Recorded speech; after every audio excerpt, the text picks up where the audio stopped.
Hey guys, welcome back to Time Machine Scale Models. This video is going to be a general bench update, and I'm going to update you on all the projects that I've been up to. Been pretty busy, so I want to let you guys know what I've been up to. Also, we're going to talk about how you can enter the Fat Fender Spins and Chrome group build even if you don't have social media, a YouTube channel, Instagram, Facebook, etc. So later on in the video we'll talk about that. I've also got some Hot Wheels cars that I added to the collection that I'd like to share with you. So stick around. Okay guys, welcome back. The first thing that I want to update you on is the Supermodel 1/72 scale Reggiane RE2000 Falco 1 fighter plane. Now she's all together, and it wasn't too bad. It was actually a fun build. There was only one little hiccup that I had, and I was able to resolve that pretty quickly. She don't look too bad.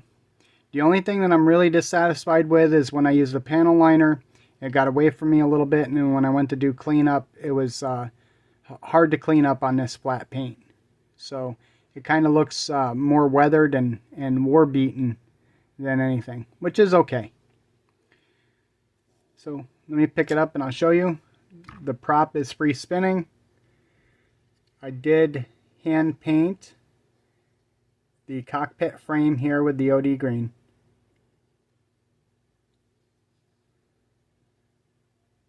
Radial engine shot in there. The underside. I showed you how I masked this off and painted it the other day. The hiccup that I had was a landing gear. This landing gear was more forward than this one. So I had to cut this strut in here, pull this back, and then glue it back in place, and they evened out. So now it sits pretty good. I painted the machine guns gunmetal gray, or gunmetal. And I don't think it came out too bad. You guys know that I don't do planes very often. And this is probably the first one in maybe 2.5 decades, maybe 3 decades. Other than the ones I've helped my kids build. But I'm going to let this sit around because I'm off to other things right now. But I still got to paint the white tail stripe and add the decals, and then it'll all be finished. And I'll probably update you guys when it's completely finished. But for right now, I'm going to push this to the back, and I'm going to move on to other things. Alright. On to the next thing. Alrighty, so this is pieces to my deformed cartoon group build.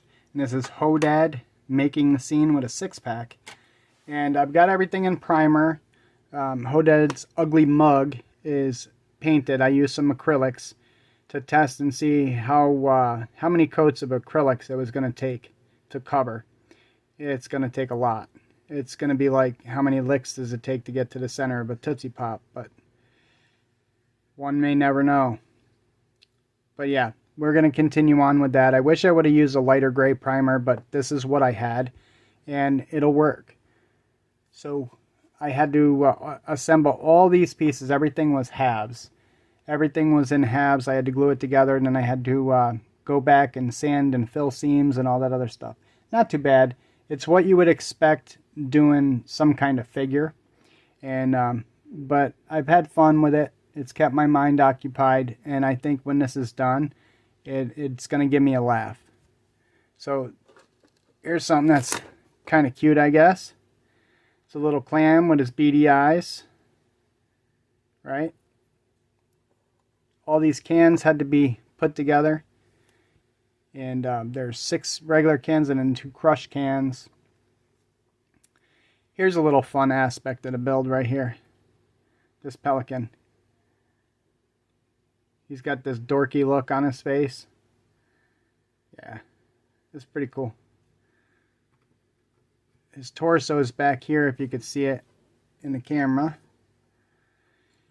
This here is his carrying carton for his sodas there. And I ran out of gray primer, so I painted it flat white. And that's okay because you know all those Coca-Cola decals that we always have left over from those builds? I don't ever use them. And I found some in one of the kits that are going to fit perfectly on there. So I'm going to paint these up as Coke cans. And I'll paint them red with the white stripe and then paint the top and bottom the silver color. And it ought to look pretty good. But anyway, yeah, I mean, got plenty of time left. What's today? The third or fourth day that the build has been going on. So we've got till the end of the month to finish this. And I think things are looking up as far as this is concerned. I think I'm way ahead of the game. So all I got to do is paint stuff and assemble it. So, all right, let me push this all aside and then we'll bring up the next project and talk about that. All right, guys, I finally got her did. Yes, I did. Yes, I did. All right, so I got her clear coated. And initially, I was freaking out. I had put 3 coats on this thing and it was all pebbly looking and I was not at all happy. I actually shot Jimmy Ledford an email and I said, man, I don't know what I got to do to lay clear coat, but something's got to give. And obviously he suggested 2K and I said, eventually I'll move that way. But today's today and I got to worry about this. So I ended up wet sanding this today. I got a little impatient. It's all good. I painted this on Thursday. Ended up wet sanding this morning. And I think it came out pretty good. It's glossy. It's smooth. And it's shiny. So I'm pretty happy with it. And I'll tell you guys, I used Tester's Extreme Wet Look Clear. And years ago I used to use that exclusively. I may have mentioned that a time or two. Never had an issue. Always liked using that. And over the last couple of years, I don't know if they've changed their formula or what's going on with it, but it doesn't lay like it used to. It used to be, I used to put 2 mist coats on it and then a third medium wet coat. And I would pretty much get the coverage I would need. Then I would wet sand and polish it and I would get the finished look that I liked. Well, I started spraying this out and I did 3 mist coats on it. And went to do a 4th medium coat and I ran out. And I was like, what the hell? So I had to go get me a second can. And that's happened frequently lately where I'm using 2 cans of stuff. Now, I don't lay this stuff on like hose it on. You know, I'm pretty sparingly. But it just seems lately anymore, the cans are not providing the coverage. And the paint nor the clear. So I ended up putting a 4th and a 5th coat on this, and I wasn't very satisfied. It was looking awful pebbly, and I was concerned. The humidity dropped down to 41%. I only had a very short window of maybe 4 hours to be able to get all the clear coating done. I was watching the humidity hour by hour, and it was 58%, then it dropped down to 41%. So the green light was lit, and I went out and I started clear coating. And, you know, throughout that time, the humidity started to climb back up to the point that it was up 66, 68, back to 70, and all the way up to 91% humidity. I had been done clear coating by then, but it had me worried. And even though it's a lacquer, and it was probably already dry by then, I was worried that the humidity would cloud it up or whatnot. But what ended up happening was when I was looking at the clear coat, I wasn't entirely happy with it. It wasn't laying right. And, you know, I tried to stay positive that it was going to level itself out and whatnot. And I went back out there about 20 minutes later and it hadn't leveled itself out. It looked grainy and pebbly. And I wasn't very happy about it.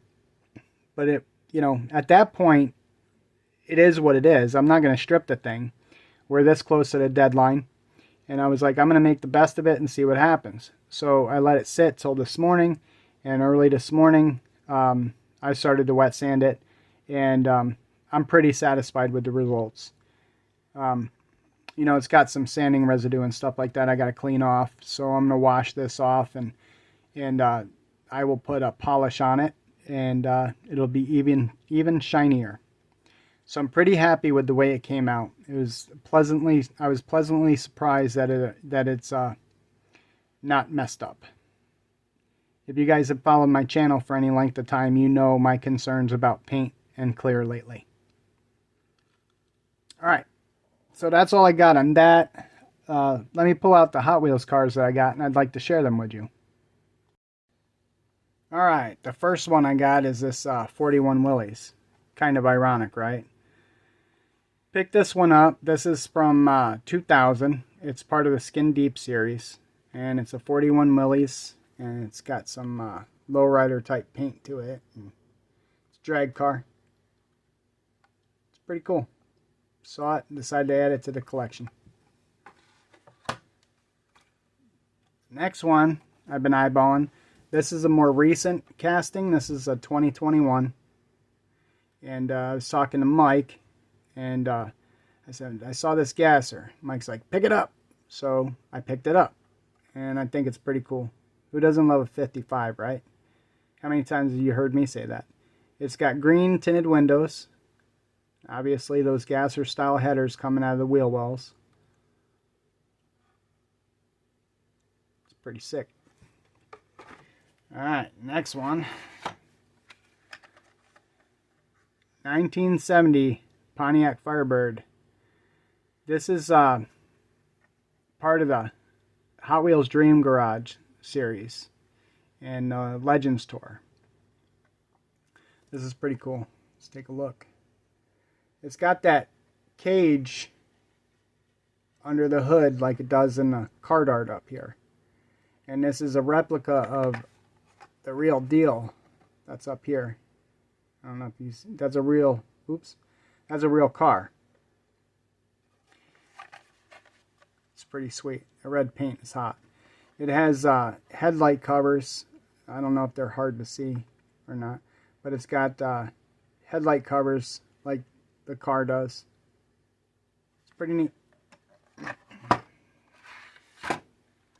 Next one is a 47 Fleet Line. Yeah, at first I thought it was a taxi, and then I seen the moon eyes, and I was like, I gotta have that. You guys, I think you guys know by now how much I love these fat fendered cars. I love these old sleds. Just something about them. I dig them so much. I don't know why. But this one looks completely sick with the moon eyes tampo on it and stuff like that. Pretty cool. Alright. And this one's a shocker right here. This is a JDM.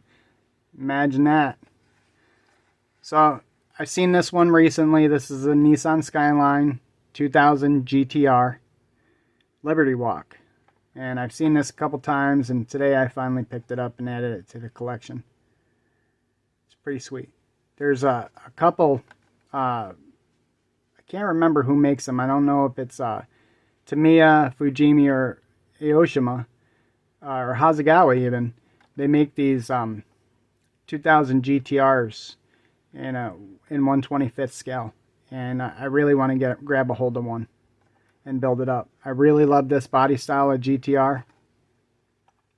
Really sweet. So yep, that's the ones that I got. Alright guys, stick around and we're going to talk to you guys about how to enter the Fat Fender Spins and Chrome group build even if you don't have social media. Hey guys, thanks for sticking around. So recently I've been receiving emails with people asking how they can join the Fat Fender Spins and Chrome group build being held in November. And we're going to make it really simple. These people don't have Facebook, Instagram, or a YouTube channel of their own, but they want to join the group build. So basically what we're going to do is you're going to take a picture of an unstarted kit and you're going to email it to me at timemachinescalemodels@gmail.com. I'll put it across the screen here. And you can send me update photographs if you want to. That'll be totally optional. And at the end of the group build, at the deadline, you'll send me 3 really good pics of your build. And I will feature them in a video at the end of the entire group build. So, once again, send me 1 pic of an unstarted kit. Send me updated pics. That's optional. At the end of the group build, send me 3 really good pics of your completed build to timemachinescalemodels@gmail.com. Hey guys, thanks for watching this update video. And I don't know what to say about all of you guys, but I love each and every one of you. And I thank you for watching these videos. Happy modeling.